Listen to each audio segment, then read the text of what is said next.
नमस्कार। चलिए आज इतिहास को एक नए नजरिए से देखते हैं। देखिए, जब भी हम इतिहास के बारे में सोचते हैं तो क्या ख्याल आता है? राजा, रानियां, बड़ी बड़ी लड़ाइयां और उनकी तारीखें, है ना? पर क्या इतिहास बस इतना ही है? तो चलिए आज इसी सोच को थोड़ा बदलते हैं। ये सवाल तो मन में आता ही होगा कि भाई 100 साल या हजारों साल पहले क्या हुआ था। ये हमें कैसे पता चलता है? आखिर उस जमाने की दुनिया थी कैसी? आज हम यही समझने की कोशिश करेंगे कि ये होता कैसे है। ज्यादातर लोगों को लगता है कि इतिहास का मतलब है बस कुछ तारीखें और नाम रट लेना। बोरिंग लगता है ना? लेकिन क्या इतिहास सच में सिर्फ कुछ तारीखों की एक लिस्ट है? नहीं, सच तो ये है कि इतिहास इससे कहीं ज्यादा दिलचस्प है।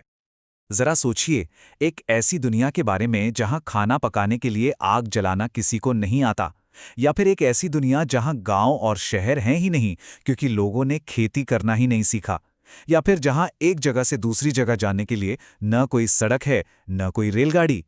इतिहास असल में हमें ऐसी ही बीती हुई दुनियाओं में झांकने का मौका देता है।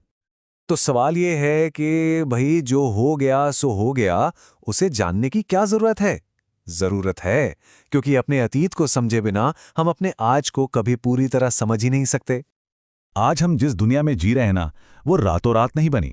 हमसे पहले जो लोग थे, उन्होंने अपनी जिंदगी में जो कुछ किया, जो खोजें की, जो गलतियां की, उन्हीं सबसे परत दर परत ही आज की दुनिया तैयार हुई है। तो असल में इतिहास ही हमें अपने बारे में सबसे बुनियादी सवालों के जवाब देता है, जैसे कि हमारे समाज के तौर तरीके ऐसे क्यों हैं, या टेक्नोलॉजी यहाँ तक कैसे पहुंची। अगर हमें ये जानना है कि हम कौन हैं, तो ये जानना ही होगा कि हम यहाँ तक आए कैसे। चलिए, अब ये देखते हैं कि इतिहासकार यानी हिस्टोरियंस अतीत की इस पहेली को सुलझाते कैसे हैं।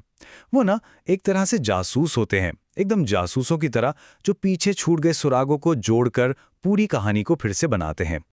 इतिहासकार जिन सुरागों की बात करते हैं ना, उन्हें कहते हैं स्रोत या सोर्सेज।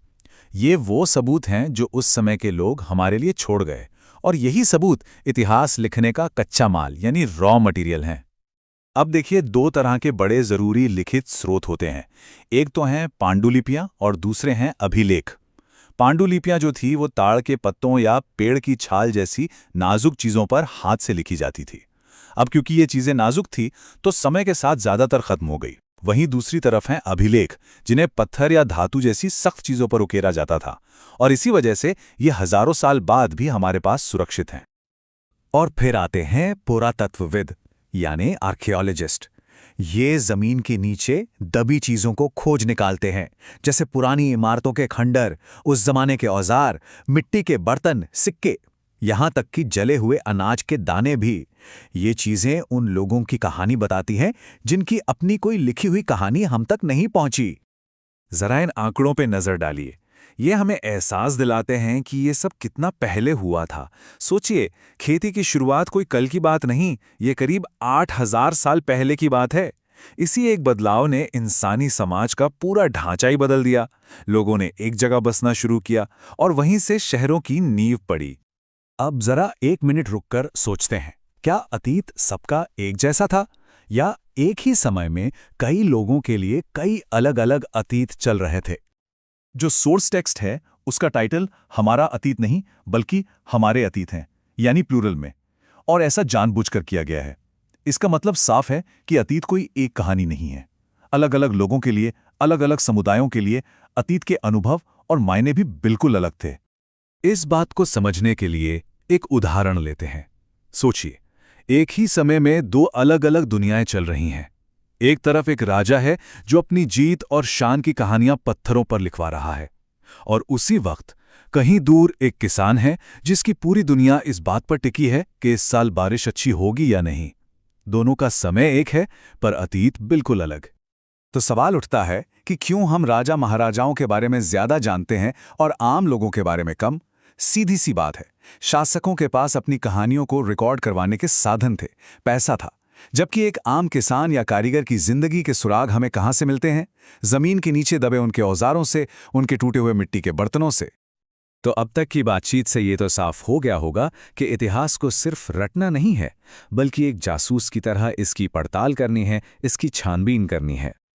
तो अगर हमें भी एक इतिहासकार की तरह सोचना हो तो क्या करना होगा? सबसे पहले सही सवाल पूछने होंगे, फिर उन सवालों के जवाब के लिए सुराग यानी स्रोत ढूंढने होंगे, और सबसे जरूरी बात ये समझना होगा कि हर कहानी के कई पहलू हो सकते हैं। तो असल में इतिहास सिर्फ पुरानी बातों की किताब नहीं है। ये एक खिड़की है, एक दूसरी दुनिया में झांकने की, ये समझने की कि लोगों की जिंदगी हमसे कितनी अलग थी। ये हमें सिखाता है कि दुनिया जैसी आज है हमेशा से वैसी नहीं थी, और जैसी आज है हमेशा वैसी रहेगी भी नहीं। बदलाव ही सच है। और जाते जाते एक सवाल जिसके बारे में हमें सोचना चाहिए। जिस तरह आज हम पुराने जमाने के छोड़े हुए सुरागों को जोड़कर उनके अतीत को समझ रहे हैं, जरा सोचिए आने वाले कल के लोग हमारे आज को कैसे देखेंगे। हम आज उनके लिए क्या सुराग, क्या सबूत छोड़कर जा रहे हैं।